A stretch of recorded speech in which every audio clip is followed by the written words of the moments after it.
Uttarakhand PCS परीक्षा के लिए साक्षात्कार यानी इंटरव्यू क्लासेज आरंभ हो रही हैं।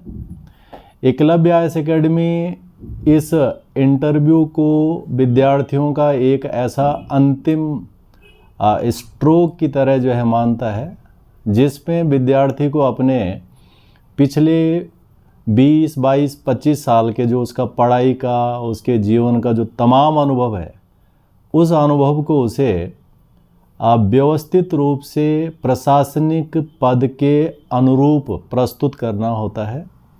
और ये जो प्रेजेंटेशन है, ये व्यक्तित्व का है, पर्सनालिटी का है, ये ज्ञान का नहीं है। इस व्यक्तित्व में क्या देखने का प्रयास आयोग करता होगा? निश्चित रूप से एक कैंडिडेट को प्रशासनिक पद पे आना है और उसे सामाजिक रूप से, आर्थिक रूप से, सांस्कृतिक रूप से कई प्रकार की समस्याओं को बहुत वाजिब तरीके से उपलब्ध संसाधनों को ध्यान में रखते हुए सॉल्व करना है। तो एक कैंडिडेट के अंदर इस तरह की प्रतिभा का आंकलन करने का तरीका होता है विविध वैरायटी के क्वेश्चन उससे पूछना, साथ में उसका उन प्रश्नों के लिए प्रेजेंटेशन देखना, और ये बातें तमाम तैयारी करने वाले विद्यार्थियों को अपने उस प्रिपरेशन के अंदर जोड़ना होता है।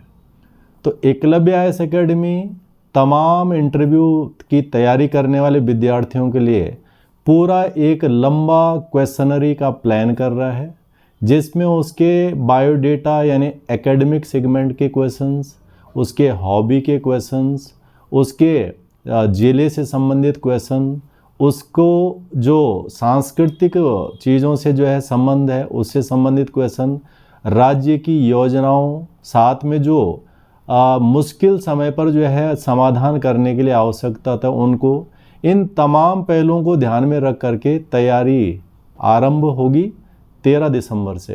तो तमाम विद्यार्थी जो उत्तराखंड पीसीएस के लिए साक्षात्कार कर रहे हैं वो संस्थान के साथ में जुड़ सकते हैं और अपने व्यक्तित्व के अंदर संपूर्ण निखार कैसे लाएं, क्या क्या चीज़ें हम उसमें जोड़ें, उनके लिए संस्थान के साथ जुड़ करके अपनी प्रिपरेशन को धार दे सकते हैं और अंतिम निर्णय में अपना चयन सुनिश्चित कर सकते हैं। 150 क्वेश्चन में मैक्सिमम मार्क्स कैसे लाएं, इस पर हमारी सारी रणनीति काम करेगी।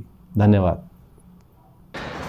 संदीप जो है ये जो प्रशासनिक पद होते हैं उसमें चूँकि आप खुद इंटरव्यू दे चुके हैं, मुख्य परीक्षा दे चुके हैं, तो एक पर्सनैलिटी का एक बहुत बड़ा रोल होता है। हमें इंटरव्यू फेस करना होता है, उसके लिए हमें एक अलग ढंग से अपने आप को तैयार करना होता है। कई बार जो है हम प्रीलिम्स और मेंस पे तो तैयार रहते हैं खुद से, परंतु इंटरव्यू वाला जो हिस्सा है, पर्सनैलिटी वाला हिस्सा है, उसमें एक हर किसी का उस तरह का डेवलपमेंट या माहौल नहीं होता है। हम लोग भी जो ऐसे मॉक कराते हैं तो उसमें इन चीज़ों का आभास करते हैं। आपने भी मॉक अटेंड किए हैं, तो आपको उस जो एकलव्य में मॉक हुए थे उसका किस तरह से आपको लाभ दिखा या क्या चीज़ें उसमें आपको बेहतर लगी ताकि आने वाले बच्चों के लिए वो और एक उपयोगी चीज़ें बन सकें?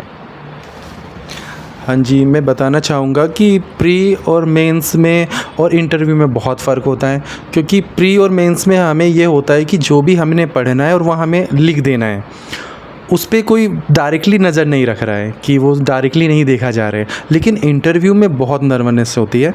मैंने यहाँ पे जब पहला इंटरव्यू दिया था तो मैं बहुत नर्वस था, बहुत।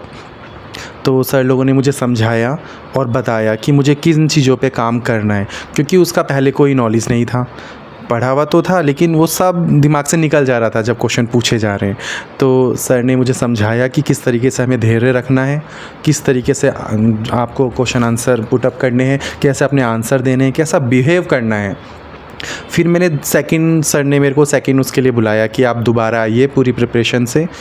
उसमें मुझे और बेहतर रिज़ल्ट मिला, समझ में पाया कि किस तरीके से मुझे अपने आप को शांत रखना है इंटरव्यू के दौरान, किस तरीके से क्वेश्चन सुनने हैं, किस तरीके से जवाब देने हैं, कैसे अपना पोस्चर, बॉडी पोस्चर रखना है, किस तरीके की बॉडी लैंग्वेज होनी चाहिए, वो सब अच्छे से मैं इम्प्रूवमेंट लाया। तो और सर ने जैसा जैसा बताया उस तरीके से मैं करता रहा। देन मैं इंटरव्यू बहुत ही कंफर्टेबली दे पाया वहाँ पे। नहीं तो अगर मैंने शायद मॉक नहीं दिए होते तो मैं बहुत नर्वस होता। आते हुए क्वेश्चन के आंसर में नहीं दे पाता, लगभग मुझे ऐसा लगता है। बट मॉक अटेंड करने के बाद मुझे ऐसा लगता है कि मेरे अंदर काफ़ी कॉन्फिडेंस आया और मैं अपने आंसर बेहतर तरीके से पहुंचा पाया।